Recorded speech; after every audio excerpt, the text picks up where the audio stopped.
Welcome to part 2 of episode 2 of fixing the clapped out DRZ. In part 1, we took the engine apart, and in part 2, we're going to put it back together. The first step we're going to want to do is clean every engine part thoroughly. To do so, I'm simply going to be using a combination of parts cleaner, a plastic razor blade, and a bunch of rags.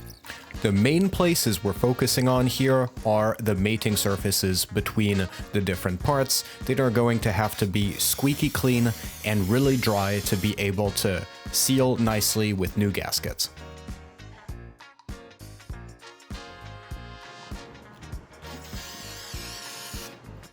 Make sure that whatever cleaner you use is a cleaner that doesn't leave any residue.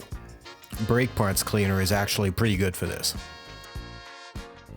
Moving on, if you remember the little piece of rubber that we found on the piston last time, well, I wanted to make 100% sure it wasn't a valve guide. Now, yes, it would have looked pretty mangled for a valve guide, but I wasn't about to take any chances. So what I'm doing now is I'm using a valve spring compressor to compress the spring and remove the valve. And what I'm doing with this little magnet is I'm removing the valve collars that hold the valve in. Once the retaining collar is removed, I can now remove the valve springs. And then simply push the valve out.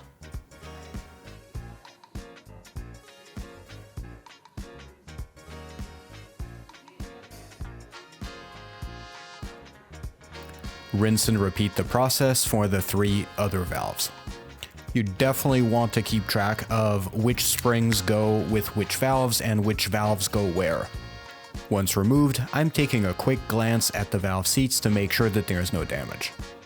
While we have the springs out, we're going to measure them to make sure that they fall within spec. I will of course display the spec on the screen if you're following along at home. A spring that has too much slack can lead to running issues at high RPM, and we of course want to avoid that. The valve guide seals did not want to come out, and I spent a good amount of time messing with them because I didn't want to risk damaging the valve seats. Once we've removed the old valve seal, we can now replace it with a fresh new one.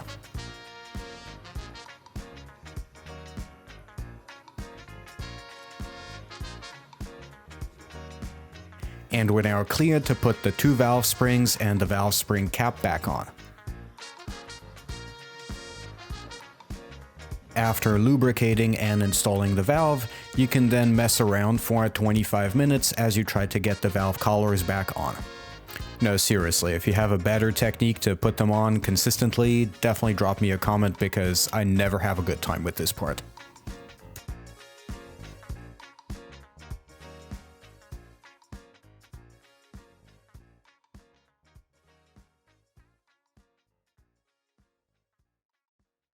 Once all the valves are reinstalled, you're ready to start putting the engine back together. Here I'm making extra sure that the gasket mating surfaces are super clean. I'm then putting the base gasket on. Now this is where I made a little mistake. You'll see that my gasket is a single layer paper gasket. Using a paper gasket on a S model actually increases the compression slightly, so it's recommended to use premium gas. Generally, this mod is done in conjunction with a bunch of other power mods to increase the power of the engine. Done alone, this is not going to cause a big power increase, but it is definitely going to cause me to use more expensive gas, so that wasn't ideal. I'm now using a piston ring compressor to compress the rings on the piston to install it in the bore easier. You don't absolutely need to do this, you can just do this with your fingers, but this tool is pretty cheap and saves you a lot of headaches.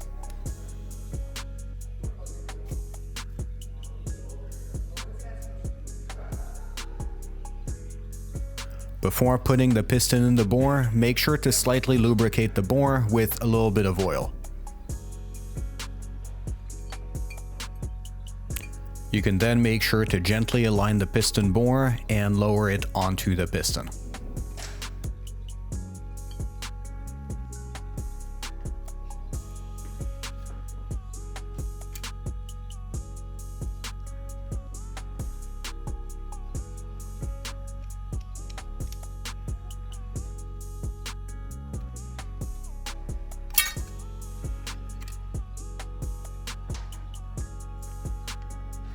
You might have to give a couple of gentle taps onto the bore for it to lower into the piston, but you want to make sure that it's not binding on anything.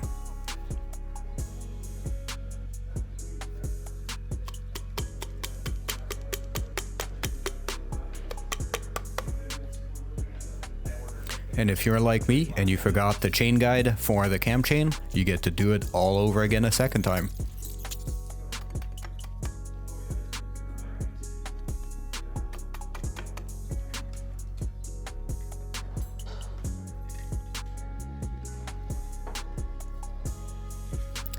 After installing the second cam chain guide, we're going to be prepping the surface for the installation of the cylinder head.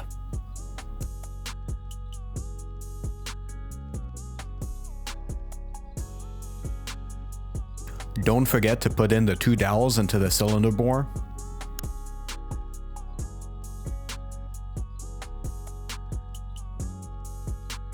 And then install your fresh gasket.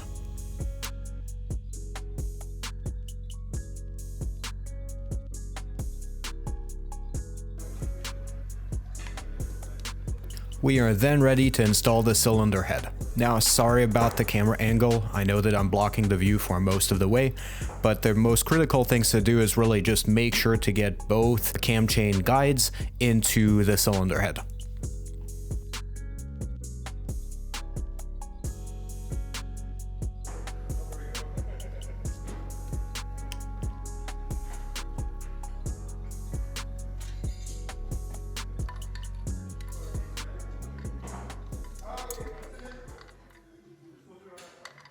We're now clear to start bolting everything back together. I'm putting the outer bolts in, but I'm not tightening them. This is also a good moment to put in the cam chain holder bolt. You want to start with the 4 long studs inside of the engine. Before torquing them, the manual recommends oiling them so that they don't risk seizing into the block later.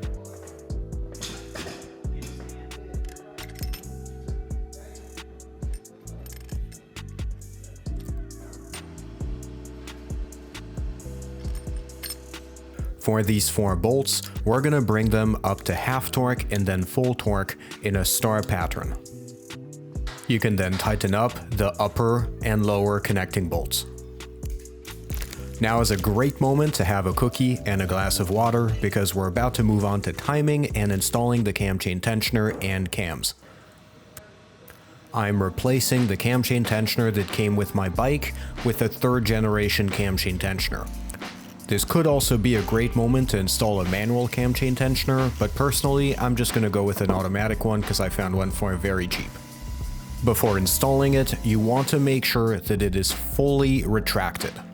If you install it halfway, then have to change anything, you have to remove it, reset it, and put it back again, because if you don't, you risk putting too much tension on the cam chain, which can cause premature wear or worse.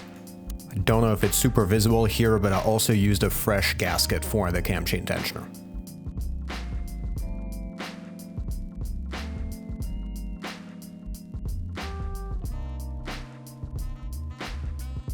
Let's now install the valve shims and the buckets. You want to make sure to slide in the appropriate shim for the given valve and lubricate it profusely. I'm using some Lucas assembly lube here because it's nice and tacky and ensures that the shim is going to stay in place. Now, if you remember from part 1, the intake valve had 0 clearance. So I'm picking a shim that is a couple of sizes under the shim that was in there in order to get closer to the ballpark of where I need and then adjust from there. If you need a quick reminder on how to calculate valve clearances, I'm going to be using some of leftover drone footage that I had from a trip and put that info on screen right now. Okay, back to earth, now it's time to install the cams. Now this step has the potential to do damage to your engine if you don't do it correctly, so you're going to want to make sure to move slow and check your work. First, make sure your engine is at top dead center. Then install the exhaust camshaft with the 1 mark facing forward. Marking number 2 of the exhaust camshaft should be facing completely up. Same as marking number 3 on the intake camshaft. And once installed, there should be 15 pins between the number 2 marking on the exhaust camshaft and the number 3 marking on the intake camshaft. At this stage, it is normal for the chain to be slightly sagging because the cam chain tensioner hasn't fully been installed. Once everything is in the right place, we can put the cam chain journals on. Keep in mind, on the DRZ, 2 of the camshaft cap retainer bolts are longer. These are the 2 bolts at the front right, which I'm circling on the image right now. Torque all the bolts in a star pattern, and then let's move on to installing the inner piece of the cam chain tensioner. I'm now briefly going to check valve clearances to make sure that I have some clearance. And then I'm going to rotate the engine multiple times and check the clearances again to make sure that nothing shifted.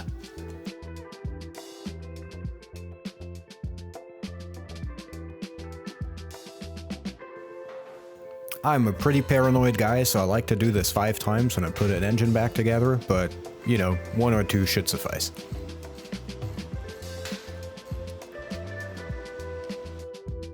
After clearing up the valve cover mating surface, it's now time to put the valve cover back on.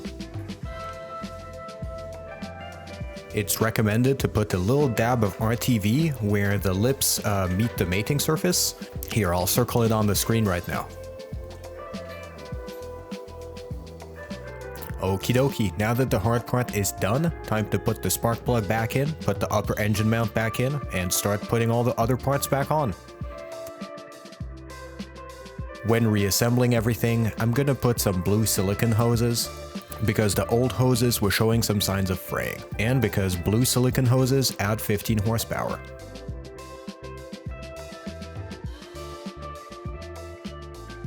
Reinstalling the exhaust, I'm putting a small dab of anti-seize on the exhaust stud because I don't want it to risk rusting or corroding with use.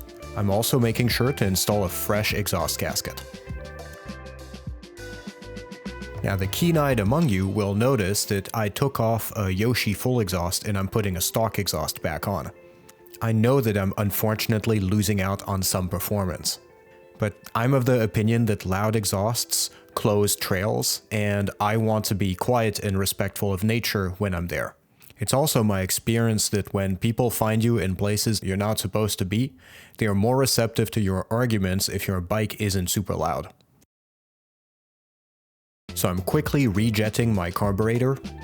I'm using a JD jet kit, and I'm gonna use the baseline that they suggest for a stock exhaust and a cut airbox. I'm also replacing the K&N filter that came with the bike with a standard oiled foam filter. This may flow a little bit less, but it is much better in dusty environments. Putting some fresh oil and coolant in the bike, I'm starting to feel really excited about hearing it run for the first time. Now let's hook up some gas and see if it fires up.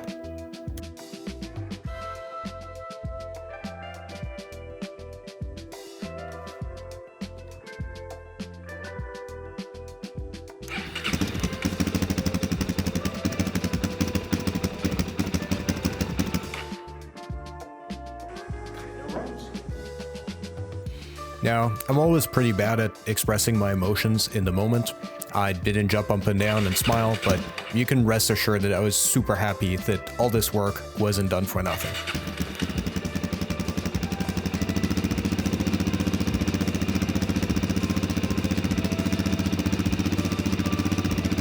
The bike starting up and idling for 30 seconds means that for me now it's perfectly roadworthy, so it's time for a test drive. I quickly tried to clean and lube the old chain back into life, put on my gear, and let's send it.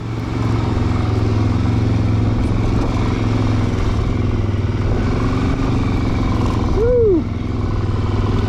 It runs!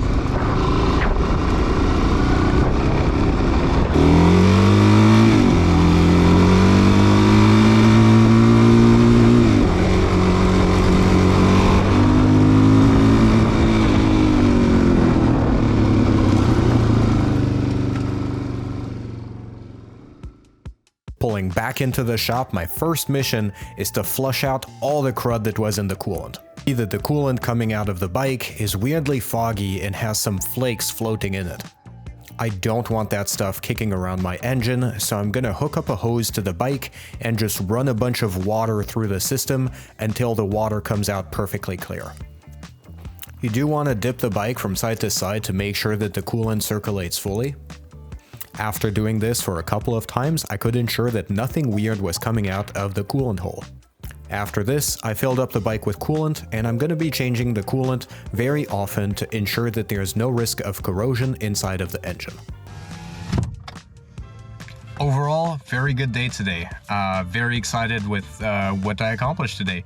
Got the bike all back together, got it running, it idled fine, went down the road, went through the gears, pulled hard, and felt a lot of fun to ride. So super excited, and I'm feeling like this bike has so much potential.